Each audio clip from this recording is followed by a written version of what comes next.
वैसे जरूरी नहीं है, लेकिन वीडियो को लाइक या फिर डिसलाइक कर दिया करें। इस मूवी के स्टार्ट में हम बारबरा नाम की एक छोटी लड़की को देखते हैं जो जंगल में जाकर एक रेड कलर का जूस बना रही होती है। जूस बनाने के बाद वो उसे जंगल में अलग अलग जगहों पर डाल देती है और फिर वो थोड़ी ही दूर एक जगह पर जाकर छुप जाती है। इसका मतलब ये था कि वो किसी को ट्रैप करने की कोशिश कर रही थी। इसके फौरन बाद हम एक डरावने से हाथ को देखते हैं जो कि उस जूस को हाथ लगाता है और ये सब कुछ दूर खड़ी बारबरा भी देख रही थी। इसके बाद हमें बारबरा की सिस्टर दिखाई जाती है जो कि अपने सिबलिंग्स के लिए खाना बना रही थी। इसी दौरान बारबरा का भाई अपने फ्रेंड्स के साथ वीडियो गेम खेल रहा था जिससे वो काफी शोर कर रहे थे, जिसकी वजह से बारबरा को गुस्सा आता है और वो टीवी बंद कर देती है और कहती है कि तुम्हें बिजली बचानी चाहिए, टाइम वेस्ट मत करो अपना। इस बात की वजह से बारबरा के भाई को काफी गुस्सा आता है। फिर जब बारबरा की सिस्टर उनसे खाना खाने के लिए कहती है तो उसका भाई उसे कहता है कि मुझे खाने में मीट चाहिए था। ये कहकर वो गुस्सा होते हुए वहाँ से चला जाता है। यहाँ पर हमें पता चलता है कि बारबरा की सिस्टर अकेले ही अपने सिबलिंग्स का ख्याल रख रही है। इसके बाद हम देखते हैं कि बारबरा जब ऊपर वाले रूम में जाने की कोशिश करती है तो उसे वहाँ पर अजीब सी आवाज सुनाई देती है जिसकी वजह से वो काफी डर जाती है और वहाँ से भाग जाती है। फिर बारबरा अपने पर्स की पॉकेट में एक छोटा सा हैमर रखती है। इसके बाद नेक्स्ट डे हम बारबरा को एक टूटी हुई ट्रेन के पास देखते हैं जिस ट्रेन पर बारबरा एक साइन बनाती है। इसके बाद वो एक बीच पर चली जाती है जहाँ पर सोफिया नाम की एक लड़की आकर बारबरा से बात करने की कोशिश करती है, लेकिन बारबरा उसकी बातों में इंटरेस्ट नहीं ले रही थी और वो उस लड़की से काफी रूडली बात कर रही थी। फिर नेक्स्ट डे जब बारबरा स्कूल जा रही होती है तो उसे सोफिया एक बार फिर से मिलती है और वो बारबरा को उसके साथ बस में बैठने के लिए कहती है, लेकिन बारबरा उसे साफ इनकार कर देती है। इसके बाद जब बारबरा स्कूल पहुंचती है तो वो अपने बनाए हुए साइंस को काउंट करने लगती है और उसे ऐसा करता उसकी क्लास टीचर देख लेती है। इसीलिए वो बारबरा का पीछा करती है क्योंकि बारबरा तो काफी अजीब ही बिहेव कर रही थी। इसके बाद बारबरा जब लंच कर रही होती है तो उसके पास एक लड़की आकर उसे बुली करती है और उसे परेशान करने की कोशिश भी करती है। तब इस बात से परेशान होकर बारबरा उसके हाथ पर स्पिट करती है जिसकी वजह से उस लड़की को काफी गुस्सा आता है और वो बारबरा को मारने लगती है, लेकिन तभी बारबरा की टीचर उसे अपने पास बुला लेती है जिसकी वजह से वो बच जाती है। फिर बारबरा जब अपनी टीचर के पास जाती है तो उसकी टीचर तो उससे काफी अच्छे से बिहेव करती है और वो बारबरा से बात करने की भी कोशिश करती है, लेकिन बारबरा तो उससे भी काफी रूडली बात करती है और वहाँ से चली जाती है। अब बारबरा की ये बात उसकी टीचर को भी काफी बुरी लगती है। इसके बाद बारबरा जब पानी पी रही होती है तो वही बुली करने वाली लड़की फिर से वहाँ पर आ जाती है और वो फिर से बारबरा को मारने की कोशिश करती है, लेकिन बारबरा तो उससे बिल्कुल भी नहीं डर रही थी। लेकिन इससे पहले कि वो लड़की बारबरा को मारती वहाँ पर प्रिंसिपल आ जाते हैं जो उस बुली करने वाली लड़की को देखकर उसे एक हफ्ते के लिए सस्पेंड कर देते हैं। इसके बाद हमें एक बीच का सीन दिखाया जाता है जहाँ पर बारबरा के साथ सोफिया भी थी और इस बार बारबरा उसे गुस्से से बात नहीं करती बल्कि अब उन दोनों की दोस्ती हो चुकी थी। और यहाँ पर सोफिया बारबरा की बहादुरी से काफी इम्प्रेस होती है क्योंकि उसने उस बुली करने वाली लड़की का काफी बहादुरी से सामना जो किया था। इसके बाद बारबरा सोफिया को जायंट्स की कहानी सुनाती है जिसमें सबसे पहले वो उस जायंट के बारे में बताती है जो सबसे पहले पैदा हुआ था कि वो तो साइज में बहुत ही बड़ा था, लेकिन अब क्योंकि वो अकेला था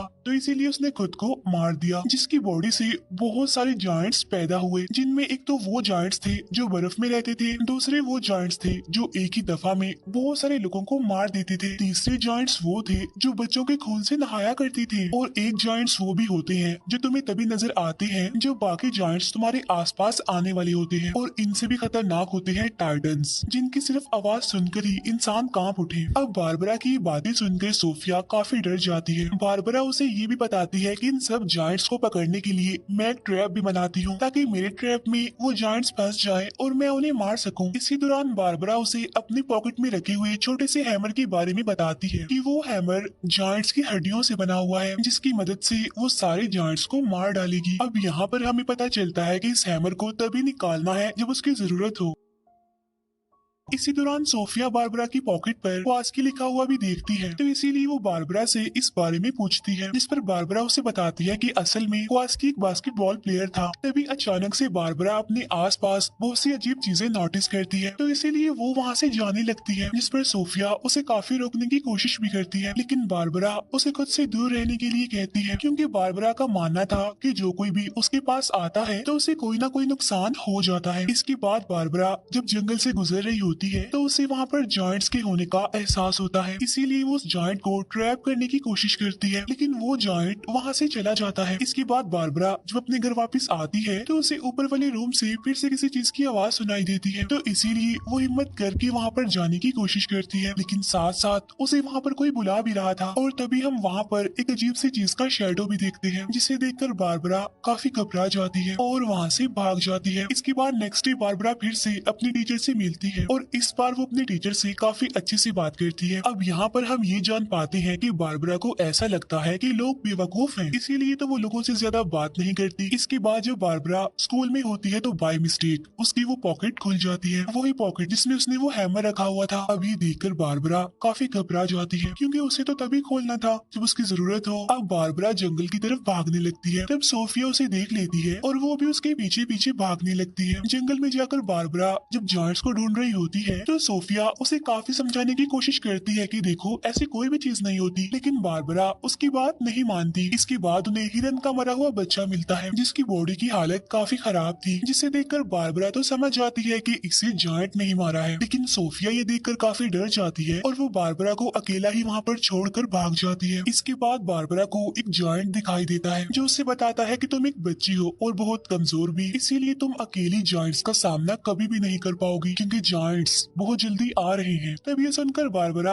काफी घबरा जाती है। इस नेक्स्ट सीन में हम बारबरा और उसकी टीचर को देखते हैं और जब उसकी टीचर बेसबॉल गेम का नाम लेती है तो बारबरा काफी दुखी हो जाती है और रोने लगती है। अब उसकी टीचर उससे बात करने की काफी कोशिश करती है, लेकिन बारबरा वहाँ से जाने लगती है। अब उसकी टीचर उससे बार बार सवाल करने लगती है, जिसकी वजह से बारबरा को काफी गुस्सा आ जाता है और वो अपनी टीचर को ही स्लैप कर देती है और वहाँ से भाग जाती है। इसके बाद हम देखते हैं कि बारबरा अपने ख्यालों में इतना ज्यादा खोई होती है कि जब सोफिया उससे बात करने की कोशिश करती है तो बारबरा उसे भी पंच मार कर गिरा देती है। अब इस बात की वजह से सोफिया को बहुत गुस्सा आता है और वो वहाँ से भाग जाती है। इसके बाद बारबरा जब अपने घर जाती है तो उसकी सिस्टर उसका अजीब बिहेव देखकर उससे कहती है कि मैं तुम्हारी हेल्प करना चाहती हूँ, अगर तुम्हें स्कूल में कोई परेशान करता है तो तुम उसका सामना करो, लेकिन बारबरा उसकी भी एक बात नहीं सुनती और वहाँ से चली जाती है। अब क्योंकि बारबरा ने सोफी को पंच मारा था, इसीलिए वो बुली करने वाली लड़की सोफिया को बारबरा के खिलाफ भड़काती है और उससे बारबरा का सीक्रेट भी पूछती है। तब ये सुनकर सोफिया उसे उसी बीच पर ले जाती है जहाँ पर वो अक्सर बारबरा के साथ आया करती थी। वहाँ पहुंचकर वो बुली करने वाली लड़की उन सारे ट्रैप्स को तोड़ देती है जो बारबरा ने बनाए थे। तभी बारबरा भी वहाँ पर पहुंच जाती है और वो उस बुली करने वाली लड़की को वहाँ पर देखकर काफी गुस्सा होती है। बारबरा उसे मारने के लिए अपना वो छोटा सा हैमर निकालती है, जिसे देखकर वो लड़की काफी हैरान रह जाती है, क्योंकि वो तो सिर्फ एक छोटा सा हड्डी का टुकड़ा था। लेकिन इससे पहले कि बारबरा कुछ समझ पाती, वो बुली करने वाली लड़की उसे पंच मार कर गिरा देती है। तब उस लड़की की बाकी फ्रेंड्स भी बारबरा पर अटैक कर देती है और उसे इतना मारती है कि बेहोश कर देती है। इसके बाद जब बारबरा की आंख खुलती है तो वो खुद को अपने ऊपर वाले रूम में पाती है, जिसकी वजह से वो काफी डर जाती है। वो देखती है कि रूम के बाहर सोफिया खड़ी हुई है और वो उसे पूछती है कि तुम मुझे यहाँ ऊपर क्यों लेकर आई हो, तुम्हें पता नहीं यहाँ पर जॉइंट्स हैं। ये सुनकर सोफिया डर जाती है और वहाँ से भाग जाती है। इसके बाद बारबरा डरते हुए अपने घर से बाहर आकर अपने टीचर के पास जाती है, जहाँ पर वो अपने टीचर से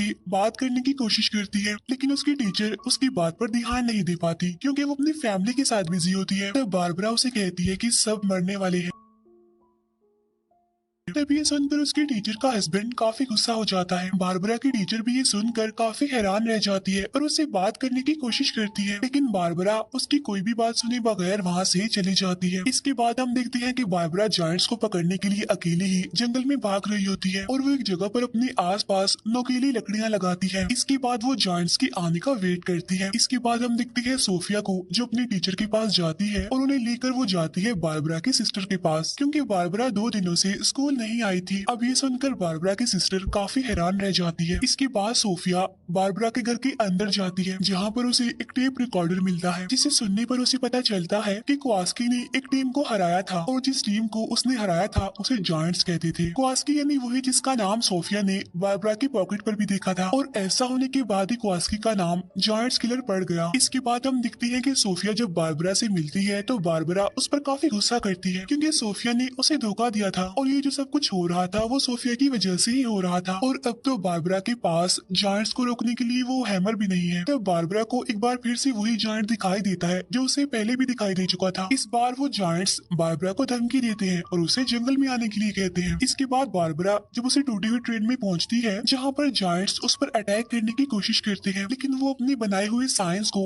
इलेक्ट्रिसिटी की मदद से एक्टिवेट कर देती है, जिसकी वजह से वहाँ पर आग लग जाती है और वहाँ पर जितने भी जायंट्स होते हैं वो सब मारे जाते हैं। इतनी ही देर में सोफिया भी वहाँ पर आ जाती है और वो ट्रेन को जलता हुआ देखकर काफी घबरा जाती है और इस बारे में वो बारबरा से पूछती है, जिस पर वो कहती है कि मैंने ऐसा करके तुम सबकी जान बचा ली है। इसके बाद वो वहाँ से चली जाती है। नेक्स्ट डे हम देखते हैं कि पूरे शहर का मौसम काफी खराब है और न्यूज में तो तूफान आने के बारे में बताया जाता है। इसी दौरान बारबरा की सिस्टर को उसका लेटर मिलता है जिसमें बारबरा अपनी बहन को सॉरी कहती है और तभी उसकी सिस्टर के पास बारबरा की टीचर की भी कॉल आती है जो उससे बारबरा के बारे में ही पूछती है। तब उसकी बहन बताती है कि बारबरा तो घर पर है ही नहीं। इसके बाद हम देखते हैं बारबरा को जो बारिश में भी उसी बीच पर होती है। वहाँ पर उसकी टीचर भी पहुँच जाती है जो उसे घर चलने के लिए कहती है, लेकिन बारबरा उनके साथ चलने के लिए इनकार कर देती है और कहती है कि मुझे अपना काम खत्म करना है क्योंकि वो आ रहे हैं, यानी जायंट्स आ रहे हैं और मेरे पास उन्हें रोकने के लिए हैमर भी नहीं है। अब यहाँ पर हम देखते हैं कि बारबरा की टीचर बार बार उसे उसकी मदर की याद दिलाती है और उसे घर चलने के लिए कहती है। यहाँ पर हम जान पाते हैं कि असल में बारबरा की मदर बीमार है, इसीलिए तो उसकी टीचर उसे इस चीज का सामना करने के लिए कहती है, लेकिन हर बार की तरह बारबरा इस बार भी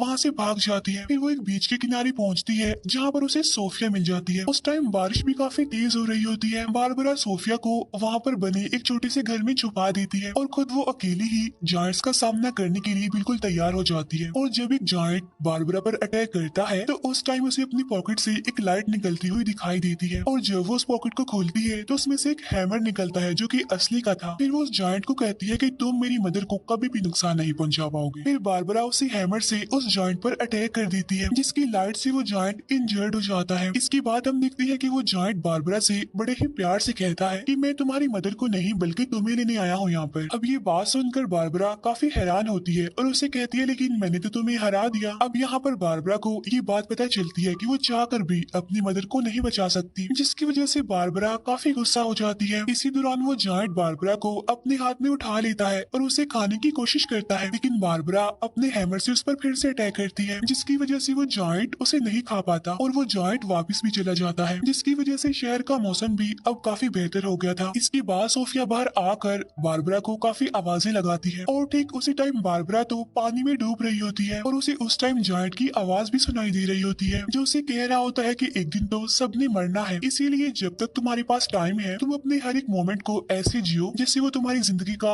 आखिरी पल हो। ये सुनकर बारबरा की जीने की उम्मीद फिर से जाग जाती है और इसीलिए वो पानी से बाहर निकल आती है। इसके बाद बारबरा हिम्मत करके ऊपर वाले रूम में जाती है और यहाँ पर हम देखते हैं कि उस रूम में कोई और नहीं बल्कि उसकी मदर है जिनकी हालत काफी खराब है, यानी वो काफी बीमार है। वो बारबरा को वहाँ पर देखकर काफी खुश होती है क्योंकि उन्हें लग रहा था कि वो कभी भी बारबरा से दोबारा नहीं मिल पाएंगी। इसके बाद बारबरा अपने बिहेव पर अपनी मदर से माफी मांगती है। इसके बाद हमें कुछ दिनों बाद का सीन दिखाया जाता है जहाँ पर बारबरा की मदर मर चुकी थी, जिससे बारबरा काफी दुखी होती है और रोने लगती है। इसके बाद जब वो अपने रूम में होती है तो उसे बाहर से किसी की आवाज सुनाई देती है और जब वो विंडो से बाहर देखती है तो वहाँ पर कोई और नहीं बल्कि वही जायंट था जो शायद बारबरा को देखने आया था, ये चेक करने के लिए कि बारबरा उसकी मदर के मरने के बाद ठीक है भी या फिर नहीं। तब बारबरा इमोशनल होते हुए उसे बताती है कि मैं बिल्कुल ठीक हूँ। इसके बाद वो जायंट वहाँ से चला जाता है और ये मूवी यहीं पर एंड हो जाती है।